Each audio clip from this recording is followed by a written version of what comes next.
सबको पहले प्रणाम मेरा। और मेरा नाम अजीत अनुराग है। गाजियाबाद में कॉलेज है HLM कॉलेज, मैं वहाँ पे बॉटनी का असिस्टेंट प्रोफेसर हूँ। और शिक्षा दीक्षा कुछ जगह अलीगढ़ मुस्लिम यूनिवर्सिटी से, कुछ IIT दिल्ली से रिसर्च चलता रहा। अभी फिलहाल मेडिकल कॉलेज में भी क्लास लेता हूँ ह्यूमन एनाटॉमी का। और सबसे पहले आलोक जी का और माँ जी ने अभी बोला, सुमन मैम ने बोला, मैं उनको मैम नहीं बोलता, माँ बोलता हूँ, क्योंकि उनसे मेरा एक सानिध्य ऐसा है कि जब भी बात होती है तो माँ से बात होती है। व्हाट्सएप पे चैट पे भी बेटे कैसे हो, तो मैं भी उनको मैम नहीं बोलता, माँ बोलता हूँ। तो माँ का एक अपर रूप उनसे। ये ऐसा प्रांगण है एयरपोर्ट का, जब मैं पहली बार मैंने ओपन माइक में आया, उसके बाद से बहुत सारे प्रोग्राम में ऑनलाइन ऑफलाइन अलग अलग जगहों पे जाता रहता हूँ। तो और ये उनका मैं शुक्रगुजार हूँ, इस प्रांगण का शुक्रगुजार हूँ कि यहाँ से बहुत सारे संबंध बने, जो अलग अलग मैम सामने बैठी हुई हैं, हम लोग का आपस में कई सारे प्रोग्राम में जाते रहते हैं। तो स्टार्ट करूंगा मैं 2 लाइन से। जो आप लोग कुछ भी सोचते हैं, जो भी सोचते हैं, समझते हैं, ख्याल करते हैं, उसको 2 पंक्तियों में आप लिखते हो। तो उसी पे 2 लाइन हर कवियों के लिए। जो बात प्रीत पगी उसे अधरों तक आने दो, जो गीत जगा है अंतस में उसे छंदों में बह जाने दो। एक्चुअली हमारे साथ ऐसा ही होता है कि हम जब कुछ सोचते हैं तो उसको कविता के लेखनी के माध्यम से उसको लिखते हैं। और आज साहित्यिक हस्ताक्षर में मैम की किताब का, माँ जी की किताब का विमोचन था, दिल ने कहा। और हम जिस सोसाइटी में रहते हैं वहां पे यही होता है, हम दिल तोड़ने में पीछे नहीं हटते हैं, चाहे पारिवारिक हो, चाहे आपके बहुत दिल की जो क्लोज हो। तो उसमें मैं 4-5 लाइनें सुनाता हूँ, फिर आगे आप लोगों को बहुत सारी चीजें सुनाऊंगा। जलने लगा है आदमी, जलने लगा है आदमी, आदमी ही की जीत पे दुनिया लगाती क्यों नहीं बंदिशे इस रीत पे, दुनिया लगाती क्यों नहीं बंदिशे इस रीत पे। वो भी जमाना था जो छूते थे जिगर को गीत भी, वो भी जमाना था जो छूते थे जिगर को गीत भी।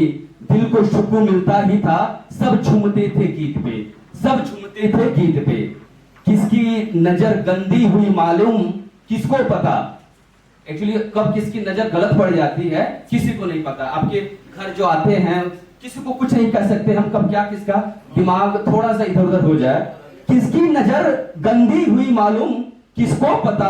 अब तो भरोसा भी नहीं है, अब तो भरोसा भी नहीं रह गया हर मीत पे, यानी कि आपके दोस्तों पे अब भरोसा भी नहीं रह गया अब मीत पे। जलने लगा है आदमी, आदमी की जीत पे दुनिया लगाती क्यों नहीं बंदिशे इस रीत पे।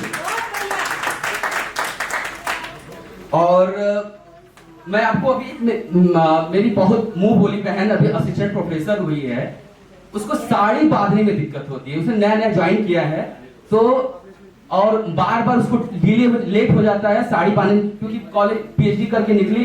तो उसको मैंने कई बार देखा, उसका वो परेशान होना या साड़ी क्या बवाल है, हाँ बल्कि हम सूट पे क्यों ना जाते हैं। तो उसको मैंने देखा तो उसको जीवन की कड़ियों से जोड़ा कि साड़ी है क्या। तो इसका टाइटल भी दिया मैंने, मेरी साड़ी, मेरी साड़ी मेरी प्यारी पहना। क्यों है इतनी बेचैनी, क्यों है इतनी बेचैनी, क्यों है इतना अंतर्बंध, आलिंगन ही तो है। समझिएगा जहां तक मैं आपको पहुंचा पा रहा हूं, आलिंगन ही तो है। जैसे साड़ी का शरीर से आलिंगन, दोनों ही पूरक हैं एक दूसरे के अस्मिता का। साड़ी का बेसुध होना, उसका छूटना, उसका उच्छृंखलित होना, जैसे कि दर्द का बाहर आ जाना। जब आप रिश्तों में बहुत करीब होते हैं तो उसका छुअन और उसका स्पर्श कब आपको रुला करके आपसे निकल जाए पता नहीं चलता है। वैसे ही साड़ी का आलिंगन है, जैसे कि दर्द का बाहर आना। क्यों है इतनी बेचैनी, साड़ी ही तो है। टूटना बांधना फिर से गठजोड़, रिश्तों में भी गठजोड़ होता है। टूटना बांधना फिर से गठजोड़, जुड़ना और फिर से जुड़ना, साड़ी ही तो है।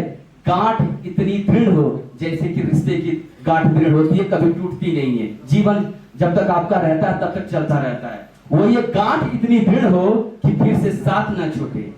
यही तो अंतर्द्वंद है, साड़ी ही तो है, साड़ी ही तो है। क्यों है इतनी बेचैनी, क्यों इतना है अंतर्द्वंद, साड़ी ही तो है, साड़ी ही तो है। और मैं समसामयिक विषयों पे भी बहुत लिखता हूँ। और मैं गाजियाबाद में एक जगह है, मैं इसका थोड़ा सा आपको डिस्क्रिप्शन इसलिए दे रहा हूँ कि बहुत पॉश एरिया है आरडीसी, वहाँ पे मैं शाम को एक लेक्चर लेता हूँ नीट वाले बच्चों का, मेडिकल का। तो वहाँ मैं निकला तो वहाँ पे एक छोले की दुकान है, वहाँ पे बड़ी बड़ी गाड़ियाँ, पोर्ट्स गाड़ियों से आते हैं। 2-3 करीब 7-8 की बच्चियां जो साल की भीख मांग रही थी और वहीं पे लोग खा रहे थे, और गाड़ियां सब ऑडी से नीचे की गाड़ियां नहीं थी, बेचारी मांग रही हैं, कोई दे नहीं रहा है, और वो कपड़ा फटा हुआ। अरे मेरी आंखों का दृश्य है, मैं इसलिए मैं इस पे आपको वहां तक ले चलूंगा, आप समझिएगा, उस मर्म को समझिएगा। कोई दिया नहीं, हम लोग की नजर पड़ी, हम लोग 2 लोग थे, और हमने क्या किया वो तो मायने नहीं रखता। जब बच्ची को मैंने देखा, उस जूठ खाने में से जो वो फेंकते हैं उसमें से निकाल करके पत्तल चाट रहे। बताइए हमारा समाज जा कहाँ रहा है? हमारे पास पैसे इतने ज्यादा हैं, हम 2 रुपए किसी को, गरीब को, किसी बच्चियों को, खासकर हम किसी सड़क पे भीख मांगते बच्चों को ऐसे दुदकार के भगाते हैं। और सबसे बड़ी दुर्दशा हमारे राजनीति की है, इन बच्चों का कुछ किया क्यों नहीं जाता है? और हम इस समाज को क्या आईना दे रहे हैं? हम बड़ी गाड़ियों में बड़े बड़े अच्छे कपड़े पहन करके निकलते हैं, लेकिन कभी आंखें हमारी रुदती नहीं है। उसी पे है, कब तक मौन रहोगे? दिल दुखता नहीं तुम्हारा? कब तक मौन रहोगे? दिल दुखता नहीं तुम्हारा?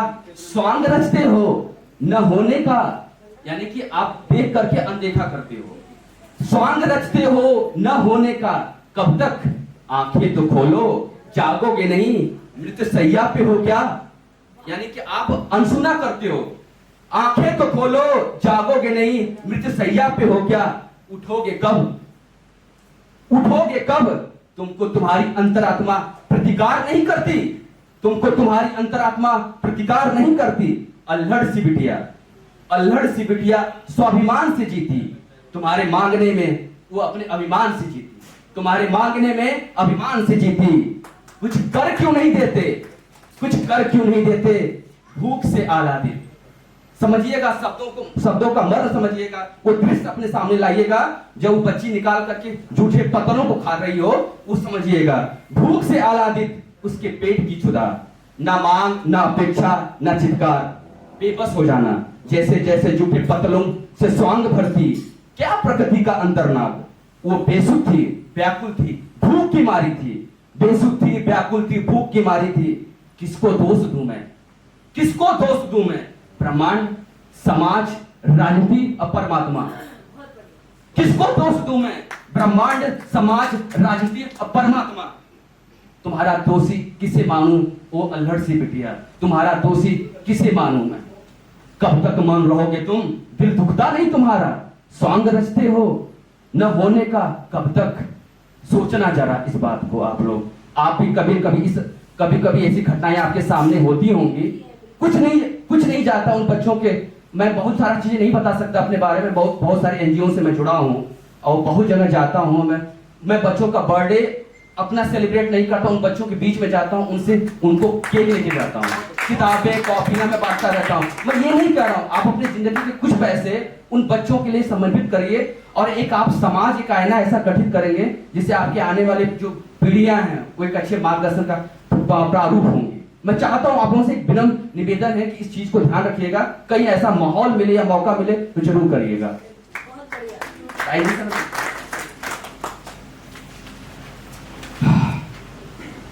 और इसी बात पे लिखता तो मैं बहुत हूं, मैं सुनाऊंगा। और एक्चुअली कभी कभी क्या होता है कि हम लोगों में अच्छाइयां न देख करके हम कमियां निकालते रहते हैं, और ये हमेशा जनरली होता है। हम अच्छाइयों पे पर्दा डाल देते हैं और बुराइयों को निकालते हैं। उसी पे है कि नुक्स निकालना, टाइटल है नुक्स निकालना। उम्र जाया कर दी लोगों ने, उम्र जाया कर दी लोगों ने, औरों में नुक्स निकालते निकालते। इतना खुद को तरासा होता तो फरिश्ते बन जाते, इतना खुद को तरासा होता तो फरिश्ते बन जाते। अच्छा नहीं लगता बार बार किसी को अपनी याद दिलाना, अगर अहमियत होती तो खुद लोग याद कर लेते। उसने कागज की कई कश्तियां पानी उतारी और ये कह के बढ़ा दी कि समंदर में मिलेंगे। यानी कि आप बुराइयां करते करते इतने थक जाते हो, फिर लास्ट में मिलने का मौका नहीं मिलता है। नाराजगी भी एक खूबसूरत रिश्ता है। जब कभी कभी रिश्ते आपके छूटते हैं तो आप बात करना, मैसेज का रिप्लाई करना, व्हाट्सएप का जवाब देना बंद कर देते हैं।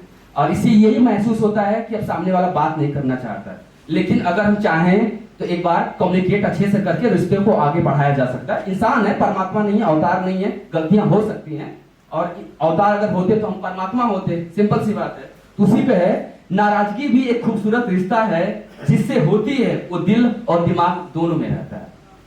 यानी कि मोहब्बत और आपसे अगर घृणा होती है तो दोनों चीजें आपके दिमाग में हमेशा चलती रहती हैं। वही है, उम्र जाया कर दी औरों में निक्स निकालते निकालते, इतना खुद को तरासा होता तो फरिश्ते बन जाते, तो फरिश्ते बन जाते।